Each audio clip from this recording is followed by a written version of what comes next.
이번에는 ICT 트렌드를 소개해드리는 ICT 포커스 시간입니다. IT 칼럼니스트 이효은 씨와 함께하겠습니다. 어서 오십시오. 안녕하세요. 네, 오늘은 어떤 이야기를 해볼까요? 예, 지난 9월 9일 애플에서 신제품 공개 행사를 연 것은 모두 다 아실 겁니다. 네. 아이폰 6S를 비롯해 아이패드 프로, 새로운 애플 TV 등 많은 다양한 신제품을 쏟아냈다. 그렇게 평가를 받고 있는 행사였는데요. 오늘은 조금 늦었지만 이날 출시된 애플 제품들에 대한 소개와 함께 앞으로 애플이 어떤 전략을 펼쳐나갈 것인지 한번 이야기를 해볼까 합니다.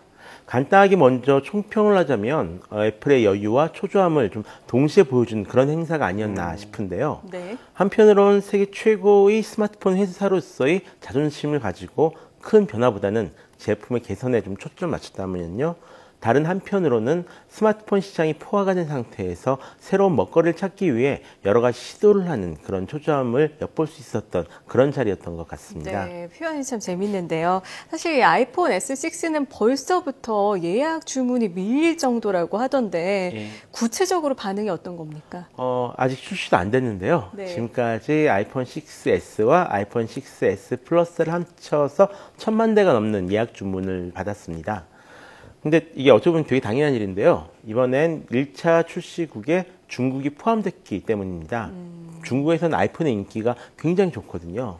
그래서 그 1차 출시국이 아니었던 작년 같은 경우에는 그 세계 곳곳에 아이폰 6를 품절시킨 그런 장본인 일들이기도 했었는데요. 이 때문에 일본 애플 스토어 같은 경우는 아예 중국인들이 너무 많이 사가니까 앞으로 매장에서는 아이폰을 판매하지 않겠다라고 이렇게 판매 방식을 바꿨을 정도였습니다. 네. 또 중국 출시 때는 중국 한 나라에서만 아이폰 6 같은 경우에요. 일주일간 예약 판매 1000만 대를 돌파하기도 했었으니까 이번처럼 이제 1차 출시국에 포함된 경우에는 예약 판매 12시간 만에 전 모델이 다 팔렸고요. 지금 주문하면 한 달 정도 기다리면 받을 수 있다라고 합니다. 네. 중국에서 이렇게 좋은 반응을 기다리니 뭐 예약 판매 기록 갱신 같은 경우는 좀 당연한 그런 결과였던 거죠. 예, 아무래도 이 1차 출시국에 해당되는 나라들을 보면은 애플이 좀 공을 들이고 있는 나라들이다 이렇게 생각을 할 수 있는데 이 어떤 점들이 이게 중국 소비자들을 이렇게 안절부절 못하게 만들었을까요? 사치품이라서 그런 게 아닐까요? 좀 내세우고 싶은. 예, 그렇죠. 근데 농담이긴 한데 농담이 또 아닌 그런 게 있습니다. 일종의 굉장히 좀 비싼 그런 프리미엄 스마트폰이라는 이미지가 이미 있고요. 샤오미 같은 거 많은데 애플을 좋아하는 거 보니까. 아무래도 또 이 폰 같은 경우는 좀 다른 사람들에게 좀 내세우기 좋은 그런 폰이라는 인식이 있어서 많이 팔렸다 이런 얘기도 있었습니다. 또 하나 재미있는 점이 있는데요. 좀 한국과 굉장히 비슷한 현상이 나타났다는 겁니다. 한국 같은 경우도 작년에 단통법이 시행된 이후로 아이폰의 판매량이 좀 많이 늘었잖아요. 그렇죠. 그것처럼 중국에서도 작년 하반기부터 이동통신 보조금이 좀 줄어들었습니다. 자국 업체를 보호하기 위해서 고가의 해외 제품을 구매하기 어렵게 만들려는 그런 정책이었다라는 것이 일반적인 평가인데요. 아이러니하게도 이 때문에 중국 스마트폰 시장 성장률 같은 경우는 많이 꺾였습니다. 근데 아이폰만 미국보다도 더 많이 팔려버린 그런 상황이 되어버렸어요. 네. 한국이랑 굉장히 비슷한 거죠. 물론 이제 아이폰이라는 제품 자체가 좋은 제품이라는 것도 있겠지만 좀 굉장히 특이한 현상인 것 같습니다. 네, 참 아이폰이 여기저기서 이득을 많이 챙기고 있는 모습인데 이 아이폰 6와 그리고 아이폰 6S 이번에 나오는 것 어떻게 달라지는 건지 구체적으로 좀 설명해 주시죠. 가장 눈에 띄는 변화는 역시 손가락으로 화면을 누르는 압력을 감지하는 3D 터치라는 기능일 겁니다. 가볍게 누르면 예전처럼 반응을 하고요. 꾹 누르면은 좀 여러 가지 알림창이 뜨면서 이메일 내용을 살짝 엿볼 수 있거나 아니면 컴퓨터에서 마우스 오른쪽 버튼을 클릭했을 때처럼 여러 가지 메뉴가 나오는 것을 볼 수가 있는데요. 스마트폰 사용 방식을 좀 더 신선하게 만들어줬다라는 평가입니다. 또 다른 한편으로는 이제 안드로이드 스마트폰에 이미 있는 기능을 따라했다 이런 평가도 나오고 있고요. 카메라 기능 역시 많이 좋아졌습니다. 기존에는 800만 화소 카메라였는데요. 이번엔 1200만 화소 카메라로 바뀌었습니다. 네네. 빛이 별로 없는 상황에서도 좀 선명하게 사진을 찍을 수 있도록 도와준다라고 합니다. 전면 카메라 역시 120만 화소에서 500만 화소 카메라로 바뀌어서 셀카를 찍기에 좀 많이 좋아졌습니다. 또 그와 더불어서 초고해상도의 동영상도 찍을 수가 있고요. 라이브 포토스라는 기능도 새롭게 추가가 됐습니다. 사진을 찍는 앞뒤 순간을 자동으로 저장을 해가지고 사진을 누르고 있으면 사진을 찍는 순간을 짧은 영상으로 보여줍니다. 재미삼아 넣은 기능 같지만 상당히 매력적으로 보이는 그런 기능들이죠. 하지만 진짜로 좋아진 것들은 따로 있습니다. 뭐죠? 겉으로 보이는 것들도 좋아졌지만요. 실은 겉보다 속이 더 좋아졌는데요. 프로세서 같은 경우도 70, 80% 이상 좀 더 빨라졌고요.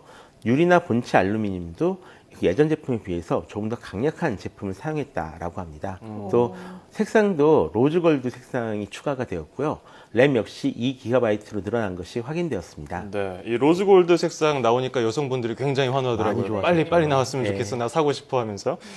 이 애플이 이 제품 뒤에다가 S 붙이는 것처럼 프로도 많이 붙이잖아요. 이번에 아이패드 프로가 나왔는데 이건 또 뭡니까? 예, 이 제품 같은 경우는 이 프로라는 이름답게요. 좀 업무용으로도 쓸 수 있게 만들어진 그런 아이패드 제품입니다. 그동안 아이패드 같은 경우는 매출이 영 늘지 않는 그런 상태에 있었는데요. 이번에 나온 제품은 업무용으로 좀 새로운 수요를 개척을 해서 판매량을 좀 늘리기 위한 그런 제품으로 보입니다. 네. 12.9인치 크기 화면을 가지고 있고요. 굉장히 세밀한 그런 고해상도의 화면을 가지고 있으면서도 무게는 712g 정도에 불과합니다. 배터리는 10시간 정도 간다라고 하고요. 하지만 이 제품의 가장 큰 특징은 대화면과 함께 기존에 쓸 수 없었던 새로운 액세서리를 쓸 수 있었다라는 것인데요. 대표적인 것이 바로 애플 펜슬입니다. 이 펜을 이용하면 마치 진짜 연필이나 붓을 사용해서 그림을 그리는 것처럼 어떤 작품을 만드는 것이 가능해집니다. 드디어 펜이 나왔군요. 그렇죠.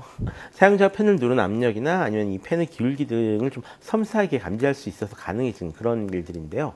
덕분에 디자인 작업이나 일러스트, 웹툰 등을 그리시는 분들에게 알맞은 제품처럼 보입니다. 네. 또 업무에서 많이 쓰이는 MS 오피스와 키보드 커버도 함께 이번에 출시가 돼가지고요. 외근이 많으신 분들에게도 좀 적당한 그런 제품으로 여겨지고 있습니다. 다만 상당히 비싸기 때문에요.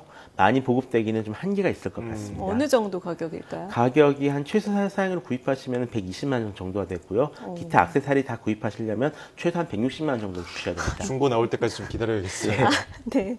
이 밖에 또 어떤 다른 제품이 있을까요? 예, 이 밖에도 아이패드 미니 4를 약간 업그레이드한 아이패드 미니 4가 나왔습니다. 그리고 뭐 iOS 9도 나왔고요. 워치 OS 2 역시 소개가 됐는데요. 그리고 완전히 새롭게 설계된 애플 TV 역시 선보였습니다. 게임도 할 수 있게 만들어진 일종의 인터넷 TV 셋톱박스라고 생각하시면 되는데요. 하지만 이런 신제품보다 더 많은 관심을 끌었던 서비스가 있습니다. 바로 아이폰 업그레이드 프로그램인데요. 이 프로그램 같은 경우는 매달 일정 금액만 내면 항상 새로운 아이폰을 쓸 수 있는 일종의 24개월 할부 서비스입니다. 예를 들어서 아이폰 6s 16기가 제품을 원할 경우에는 매달 32달러, 그러니까 한국 돈으로 48,000원 정도를 내면 아이폰 6s를 바로 받아서 사용할 수가 있습니다. 그리고 내년에 뭐 새로운 아이폰 7 같은 제품이 나올 경우에는 바로 그 제품으로 바꿔서 쓸 수가 있는 거고요. 이게 아주 좀 특이한 프로그램인 것이 그냥 2년 동안 내는 금액만 따지면 새 아이폰 한 대를 사는 금액보다 더 많은 돈을 내야 되는 거거든요. 한 적어도 17만 원 정도를 더 내야 되는 건데요. 이렇게 보면 손해 같지만 1년 뒤에 새로운 아이폰으로 바꾸기를 원한다면 오히려 이익입니다. 다만 이렇게 새 아이폰을 바꾸면은 다시 2년 약정이 새롭게 시작되는데요. 한마디로 한 번 쓰면 계속해서 아이폰을 써야지만 그래서 이익이 남는 그런 프로그램이란 거죠. 그러니까 매년 최소 46만 원씩을 내면서 매년 아이폰을 쓸 수 있는 그런 프로그램입니다. 통신비는 따로고요. 야, 이 얼리 어댑터들을 잘 포섭하면서 충성심도 높일 수 있는 이게 여러 가지 복합적인 정책인 것 같은데 이 계속 쓰게 만드는 이 정책 짧게 한번 더 들어보죠. 예, 그래서 이게 애플 팬들 같은 경우는 굉장히 좋은 소식이지만 한편으로는 다른 스마트폰 회사나 이동통신 사업자들에게 굉장히 안 좋은 그런 소식이기도 합니다. 이 프로그램 가입자가 많아지면 많아질수록 다른 스마트폰 업체들이 아이폰 사용자들을 뺏어오는 것이 굉장히 어려워지거든요. 또 한편으로는 통신 업체들 같은 경우에도 기존에는 단말기 보조금으로 사용자들을 계속 묶어둘 수가 있었는데요. 이젠 그게 불가능해진 겁니다. 그러니까 사업 환경이 굉장히 많이 변하는 셈이죠. 아예 고급 스마트폰 시장 자체가 애플 중심으로 재편될 수도 있고요. 또 사실 이런 프로그램이 도입된 이유 자체가 미국 역시 한국이나 중국과 마찬가지로 현재 단말기 보조금을 좀 줄이는 추세에 있기 때문에 그런데요. 보조금을 줄이면 스마트폰 시장 자체는 굉장히 축소가 되거든요. 이렇게 더 큰 규모로 성장할 수가 없는 상황에서 아이폰 마니아들을 완전히 애플이라는 회사에 묶어두고 싶은 거죠. 예. 아이폰 팬들 입장에서는 더 싼 가격에 매년 새로운 아이폰을 장만할 수가 있으니 뭐 마다할 이유가 없고요. 그렇겠어요. 아직 한국에서는 이 제조사 중심의 이런 제도가 도입되지 않고 있지만 다른 나라나 다른 회사에서도 좀 이와 비슷한 프로그램을 내놓지 말란 법이 없는 그런 상황입니다. 이미 아마존 같은 경우는 이번에 새로운 태블릿 PC를 내놓으면서요. 한 조금 비싼 키드 버전이라고 있습니다. 예. 이 키드 버전을 사시게 되면 2년 동안 이유를 묻지도 따지지도 않고 무조건 바꿔달라 그러면 무조건 새 제품으로 바꿔주는 이런 상품이 이미 나오기도 했습니다. 앞으로 이런 가격 정책이나 프로그램의 변화가 어떻게 이제 스마트폰 시장을 바꿀지 주시해보는 것도 재밌을 것 같습니다. 네, 지켜봐야겠습니다. 지금까지 IT 칼럼니스트 이호은 씨와 함께했습니다. 오늘 말씀 고맙습니다. 고맙습니다.